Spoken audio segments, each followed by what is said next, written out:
Hello friends, welcome to A1IS. My name is Pranav Singh and today we'll start our important topic regarding India's diplomacy. हमने दो important topics पढ़ा था India diplomacy में।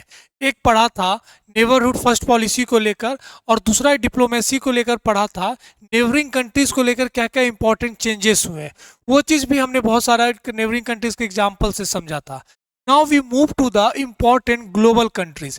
क्या क्या significant changes हुए हैं इन लास्ट 2024 जिसके कारण India have to change their diplomacy, India have change their approach regarding their strategic autonomy. तो ये सारा चीज हमें समझना है। आपने बेसिक सारे क्लियर इंडिया यूएस रिलेशंस पढ़े होंगे, इंडिया रशिया रिलेशंस पढ़े होंगे, ऑल नेबरिंग कंट्रीज में। हम जो ये सीरीज में आपको करंट से थोड़ा सा कोरिलेट करते हैं and trying to connect the static part to the current चीज को लेकर, और कुछ जहाँ इंपॉर्टेंट है वहाँ पे भी हम बेसिक स्टैटिक पार्ट आपसे डिस्कस करते हैं। In this video will discuss important global changes और ग्लोबल कंट्रीज में क्या क्या चेंजेस हुए हैं जिसको लेकर इंडिया के फॉरेन रिलेशंस पे क्या इम्पैक्ट पड़ रहा है। When we talk about global countries like India, Russia, China और जो इंपॉर्टेंट डेवलपमेंट्स हुए उसमें हमें यह भी समझना होगा, जब फ्रेश टेन्योर शुरू हुआ है, द मोदी 3.0 शुरू हुआ, इसमें how Modi government play critical role, उनका क्या अप्रोच रहता। तो उनका जो कोर अप्रोच है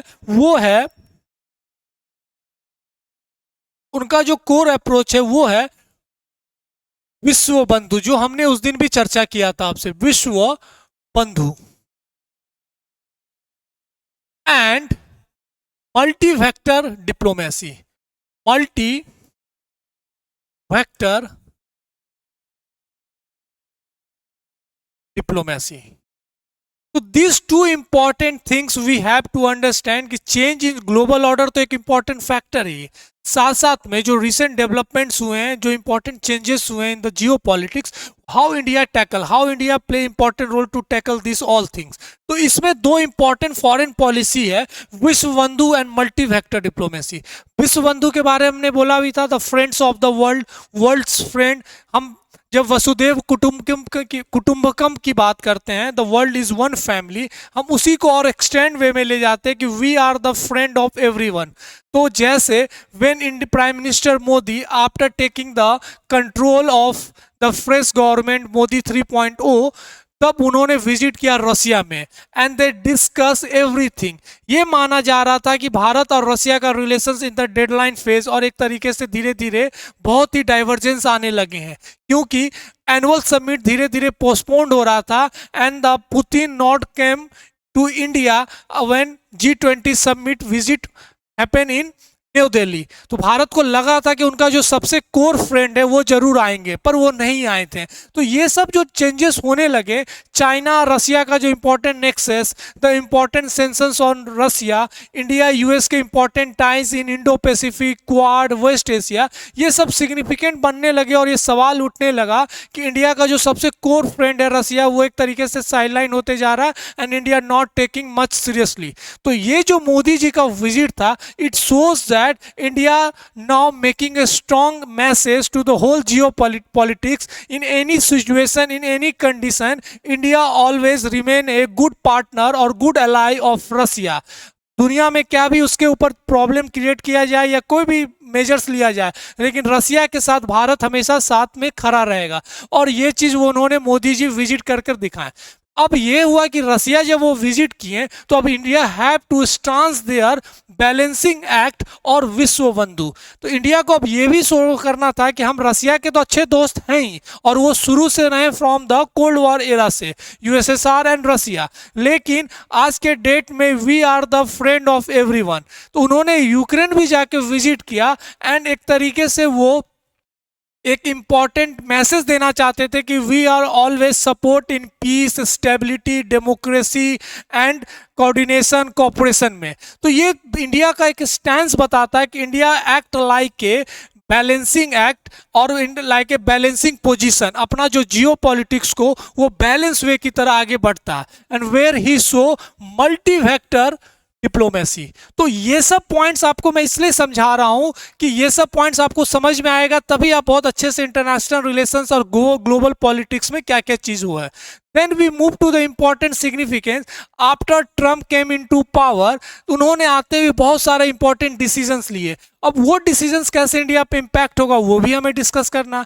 आई होप कि आपने पहले से इंडिया रसिया यूएस से रिलेशंस पढ़ा होगा।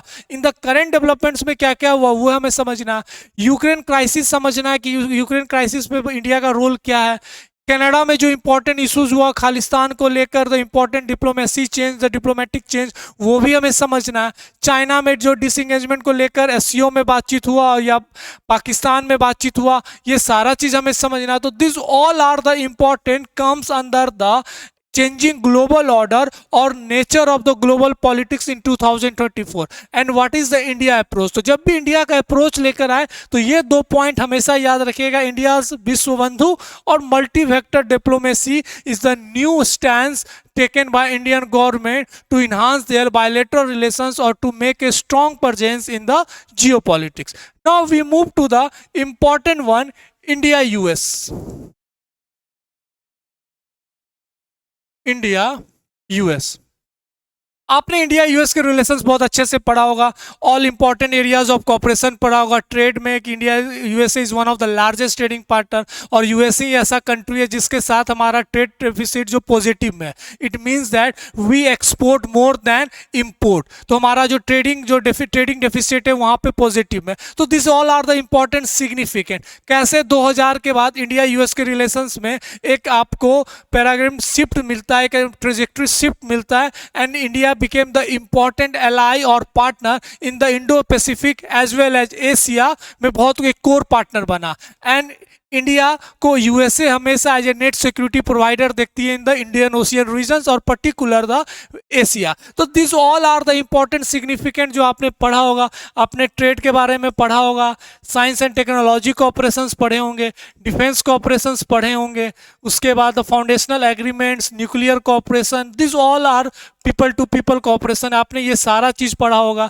उसके बाद आपने इंपॉर्टेंट चैलेंजेस पढ़ा होगा, H1B वीज़ा को लेकर, इंपॉर्टेंट ट्रेड वार को लेकर और टेरिफ वार को लेकर के प्रोटेक्शनिस्ट मेजर से यूएसए को ऐसा लगता भारत यूज़ कर रही है आत्मनिर्भर भारत के थ्रू अपने जो डोमेस्टिक मार्केट है उसको क्लोज करना चाहती है। उस पर बहुत सारे कोटा लगाया गया ट्रम्प के द्वारा, इंडिया को एक तरीके से कोटा किंग के तरह उन्होंने एक रिप्रेजेंट किया। तो this all are important challenges आपने पढ़ा होगा। चाइना को लेकर, इंडिया रसिया रिलेशंस को लेकर, बेसिकली टू काउंटर पाकिस्तान। तो ये सारा आपने इंपॉर्टेंट चैलेंजेस पढ़ा होगा। डिफेंस एंड सिक्योरिटी में आपने डीटीटीआई के बारे में पढ़ा होगा, डिफेंस ट्रेड टेक्नोलॉजी इनिशिएटिव्स। उसके बाद लियोमा, कॉमकासा, बीएससी, ये सब आपने पढ़ा होगा। तो this all are the important defence and security में agreements, foundational agreement sign between India now became the important in the list where USA are transferring, all technology transfers हो रहे हैं। इंडिया को फिर जब चैलेंजेस में स्पेशल वॉच लिस्ट में रखा गया due to the important trade practices को लेकर और खासकर जो डब्ल्यूटीओ के जो नॉर्म्स है उसको लेकर। तो ये सारा डेवलपमेंट्स पढ़ा। What we are talking the change of global politics and what are the India's approach. और रिसेंट में जो इंपॉर्टेंट चेंजेस हुए हैं जिसमें सबसे इंपॉर्टेंट चेंजेस है बर्थ राइट सिटीजनशिप। हमें पता है कि जैसे Trump government came into power, उन्होंने बोला कि 1 फरवरी से एक इम्पोर्टेंट चीज़ पे उन्होंने नोटिफाई किया और एक इम्पॉर्टेंट नोटिफिकेशन निकाला कि अब 1 फरवरी से we will not given citizen on the basis of birth. जो अमेरिका के सॉइल से जो एक तरीके से होगा उन्हीं को मिलेगा। पहले बर्थ सिटीजनशिप कैसे मिलता था कि अगर कोई भी बच्चा का अगर जन्म यूएसए में होता है और यहाँ तक उनके जो पेरेंट्स है वो अमेरिकन सिटीजनशिप ना हो उनके पास, लेकिन उनको एक तरीके से अमेरिकन सिटीजनशिप दिया जाएगा। तो दिस कंसेप्ट वाज रिमूव्ड और उन्होंने कहा कि नहीं, अब ये मायने रखता है। ये बेसिकली ये एक तरीके से जो ये मेजर्स ले रहे, it's comes under the American nationalist. और बेसिकली वो ट्रम्प चाहते हैं, ट्रम्प का एक इम्पॉर्टेंट मोटो है, ऑब्जेक्टिव है, hire American and buy American, एक तरीके अमेरिका फर्स्ट को लेकर वो आगे बढ़ना चाहते हैं। तो ये सिटीजनशिप को लेकर भी बहुत इंपॉर्टेंट इम्पैक्ट पड़ा है इंडिया यूएस रिलेशंस में, जो हमें समझना होगा। And what are the approach regarding India. तो उन्होंने तो इंपॉर्टेंट नोटिफिकेशन निकाल दिया रिगार्डिंग 1 फरवरी कि अब आने वाले समय में ये सारा चीज होगा। अब इसको लेकर इम्पैक्ट क्या हुआ है? इम्पैक्ट हुआ इंडिया के स्किल वर्कर्स पे, इंडिया के स्किल वर्कर्स पे, जो वहाँ पे आईटी सेक्टर्स में जॉब करते हैं, जिनके पास H1B वीज़ा है और जो basically apply for the green card, उनके लिए बड़ा चेंज हुआ है कि अब उनके बच्चे को एक तरीके से वहाँ का सिटीजनशिप नहीं मिलेगा। And may be this impact on their industry impact और employment impact on the job. इसके कारण वो बेसिकली वो उनका ये कहना था कि America is not a birth tourism, it means that America is not America is not birth tourism, birth tourism। It means that कि बहुत लोग क्या करते थे, यहाँ से जाके अमेरिका वहाँ पे अपने बच्चे को जन्म देते थे और उनको अमेरिकन सिटीजनशिप मिलता, जो उनका इंपॉर्टेंट लॉ था। इसको चैलेंज भी किया गया वहाँ के सुप्रीम कोर्ट में कि basically this violate the constitutional, वो चीज़ है जो उनके संविधान में लिखा गया है। तो ये सारा इंपॉर्टेंट चीज़ है जो भारत के ऊपर भी इम्पैक्ट पड़ रहा है, इंडिया के माइग्रेंट्स के ऊपर, इंडिया के डायस्पोरा के ऊपर। अब इंडिया का अप्रोच क्या रहेगा रिगार्डिंग दिस? इंडिया ने try to advocacy, try to diplomacy, इसके थ्रू इंडिया बातचीत करेगी and regard to sort out this problem. और धीरे धीरे यूएसए से लोग अब कनाडा और यूके के तरफ मूव करेंगे। तो this is one of the important core issues regarding India US relation, क्योंकि इसका इम्पैक्ट इंडिया के वर्कर्स पे, इंडिया के डायस्पोरा पे, इंडिया के बायलैटरल रिलेशंस पे पड़ रहा है। तो this is one of the important factor when we talk about the recent development in India US relation.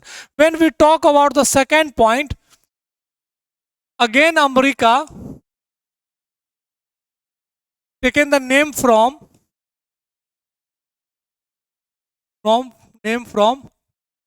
Paris climate। तो पेरिस क्लाइमेट एग्रीमेंट साइन हुआ था, फिर से यूएसए ने अपना नाम बाहर ले लिया और its impact on the whole country, whole geopolitics, क्योंकि America is the second emitter of carbon, ये तो हमें पता है। दूसरा is one of the important funder regarding the Paris climate. अब इसका इम्पैक्ट भारत के जियोपॉलिटिक्स पे या भारत के इंपॉर्टेंट चीज़ पे ही पड़ सकता है। जैसे ये सबसे इम्पैक्ट करेगा ग्लोबल साउथ को लेकर, क्योंकि हमने पढ़ा है ग्लोबल साउथ में is one of the climate is one of the critical factor. जो इनस्टेबिलिटी है क्लाइमेट का जो लेकर जो मेजर्स है वो एक इंपॉर्टेंट फैक्टर है। तो ज़्यादातर ग्लोबल साउथ पे असर पड़ेगा, क्योंकि USA is one of the core funder regarding this Paris climate और लॉस एंड डैमेज फंड को लेकर। तो ये सब इम्पैक्ट भारत पे भी पड़ेगा, भारत के इंपॉर्टेंट पॉलिसीज पे पड़ेगा, भारत के इंपॉर्टेंट रिन्यूएबल एनर्जी पे पड़ेगा। तो this all are the impact on India and now how India will approach regarding this development taken by Trump administration.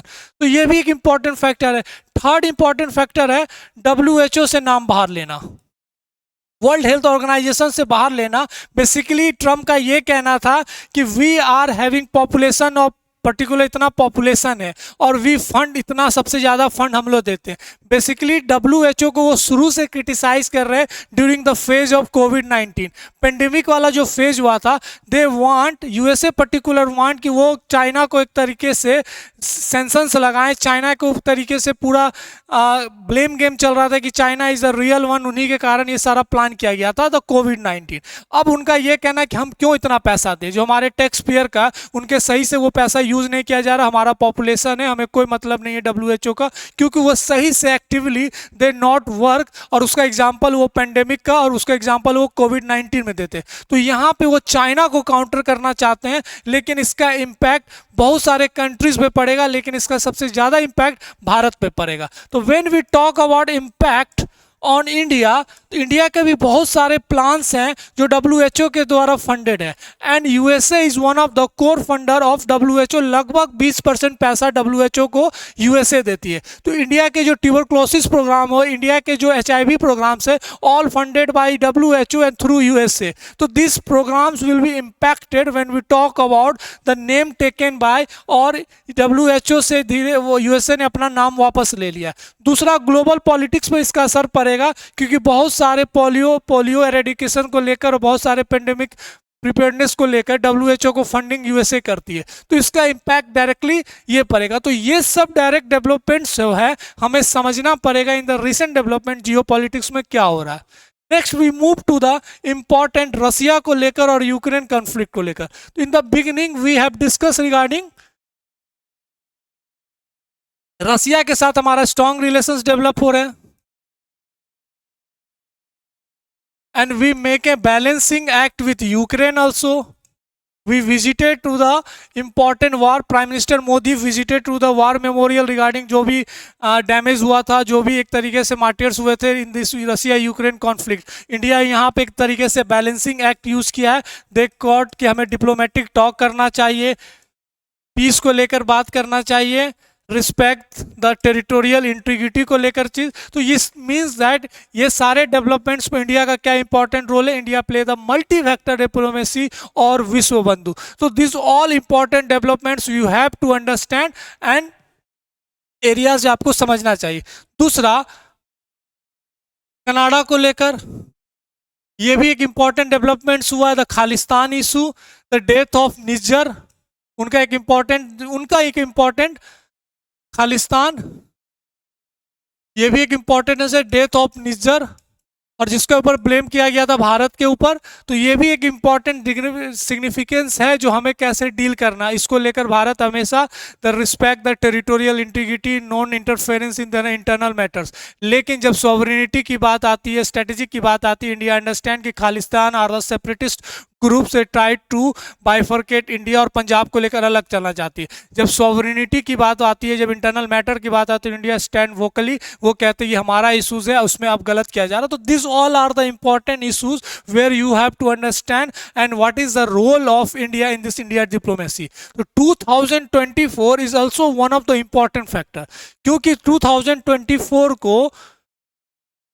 ऐसा माना जाता है this is the year of ballot as well as bullet। तो 2024 जो ऐसा साल माना जाता है कि बैलेट एंड बुलेट। दूसरा वर्ल्ड वॉर 2 के बाद this year is very important, क्योंकि यहाँ पे जो क्लैश हो रहे हैं regarding Israel Hamas Gaza conflict, Iran को लेकर, कनाडा, बहुत सारे डिस्प्यूट्स हुए हैं, रसिया यूक्रेन क्रीमिया, तो ये सारे जो इंपॉर्टेंट डेवलपमेंट्स हैं for that year, this year is very important bullet और बैलेट। हम जब बैलेट की बात करें तो 72 countries go for their elections regarding this. So there are so many issues regarding 2024 where we have to understand। India Russia हमने समझा, India US समझा, कनाडा समझा, चाइना भी समझिए कि चाइना भी बेसिक डिसएंगेजमेंट को लेकर बातचीत हुआ, पाकिस्तान को लेकर। तो all areas you have to understand regarding India's diplomacy and the core principle again the विश्व बंधु और multi vector democracy. When we talk about India's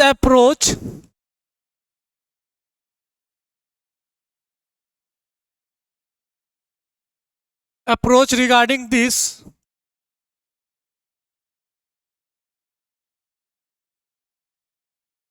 तो इंडिया हमेशा एडवोकेसी एंड डिप्लोमेसी की बात की है, balancing act, third bridge between global north and global south, multilateralism की बात की है through BRICS expansion, IMF reforms and pluralism की बात की है। So these all are the important points where you have to understand India's approach or multi-vector diplomacy as well as Vishwa Bandhu. So you have to understand this all important policies, diplomacy regarding India's geopolitics or India's foreign policy. Again, you have to understand the basic concept in the international relations, जिसको आप बहुत आसान से लिख सकते हैं. Now we will discuss another important question what we can say, जो हमने बातचीत किया था इंडिया डिप्लोमेसी को लेकर, तो उसमें एक important question है जो मैंने बार बार कह रहा था कि वो important foreign policy जिसका नाम है विश्व बंधु। अब इसको लेकर एक इंपॉर्टेंट क्वेश्चन, उसको थोड़ा सा डिस्कस करते हैं, then we complete all concept India's diplomacy को लेकर। The question is the concept of विश्व बंधु और world friend is often associated with India's approach to the global diplomacy, rooted in values of peace and cooperation, mutual respect. Analyze how this vision is reflected in India's foreign policy and its interaction with the international community in the 21st century. बहुत अच्छा question है, ऐसी question में हमारे mains में आने के probability ज़्यादा है। तो विश्व बंधु के बारे में हमने सब कुछ समझा। We understand the important approach to the global diplomacy, हमने यूएसए के बारे में समझा, रसिया यूक्रेन वार के बारे में समझा, कनाडा को लेकर समझा। तो दिस इज द इम्पोर्टेंट कि हमारा अप्रोच ग्लोबल डिप्लोमेसी में कैसा है, where we act as a world friend. दूसरा मल्टी वेक्टर डिप्लोमेसी की हमने बात की, विश्व वसुदेव कुटुंबकम की बात की, विश्व गुरु की बात की। This all are the approach regarding the global diplomacy. जहाँ पे हम यूएसए के साथ स्ट्रॉन्ग रिलेशंस डेवलप कर रहे हैं, वहीं पे हम रसिया के साथ भी अपने जो पुराने अलाइज हैं, फ्रेंड्स हैं, उसके साथ बैलेंस कर रहे हैं। जहाँ पे हम रसिया के साथ स्ट्रॉन्ग रिलेशंस डेवलप कर रहे हैं, हम यूक्रेन के साथ भी खड़े हैं। तो पीस को लेकर तो हमको हमारा प्रायोरिटी पीस है, डेमोक्रेसी है, स्टेबिलिटी है, कॉपरेशन है, कमिटमेंट है, and the way act as the bridge between the global north and south. तो ये सारा चीज हमने डिस्कस किया है। दूसरा पॉइंट आ रहा है analyse how this vision, analyse करने के लिए कह रहा है, is reflected in India's foreign policy and it's interaction with the international community. ये आपको एग्जाम्पल के साथ, जितने रिसेंट डेवलपमेंट में एग्जाम्पल हुए उसमें आपको लेकर समझाना है। जैसे इजराइल फलस्तीन में तो हमास ने जो अटैक किया था इजराइल पे, उसको लेकर इंडिया ने कंडेम किया। साथ में हमेशा इंडिया टू नेशन थ्योरी के साइड में है। तो कंसेप्ट जो जिसको लेकर इसराइल और फलस्तीन में बहुत बड़ा कॉन्फ्लिक्ट है, India always supported two nation theory. तो ये भी इंडिया यहाँ पे पीस और स्टेबिलिटी चाहता है, लेकिन वायलेंस के अगेंस्ट में हमेशा खड़ा रहता है। तो जो इंडिया का विजन है रिगार्डिंग विश्व बंधु, एक तरीके से दिखाता फॉरेन पॉलिसी में कि वी ऑलवेज सपोर्ट पीस। जहाँ पे आप इसराइल और उसका एग्जांपल दे सकते हैं, यूक्रेन क्राइसिस का एग्जांपल दे सकते हैं, द टेरिटोरियल इंटीग्रिटी का एग्जांपल दे सकते हैं। तो this is all about the what we have discuss in the India's diplomacy. हमें सारा टॉपिक, सारा कंसेप्ट पता है, and try to write this type of questions. ऐसे ही क्वेश्चंस आएंगे जो एक तरीके से को रिलेट किया रहेगा। ये अच्छा क्वेश्चन है, आई होप आप इसे जरूर लिखेंगे। And in next class we will discuss another important topic in IR module जो हमें पढ़ना है। तो ये भी एक इंपॉर्टेंट सेक्शन है। हमारा आईआर वाला जो सेक्शन है लगभग कंप्लीट हो ही गया है। Then we move to the important one. Try to write more and more question. अच्छे से लिखिए, clear your concept, your content. आप तभी समझ में आएगा जितना आप आंसर राइटिंग कीजिएगा। फिर हम, और समय कम है हमारे पास, अच्छे से पढ़िए। फिर मिलते हैं हम नेक्स्ट वीडियो में। Okay, thank you.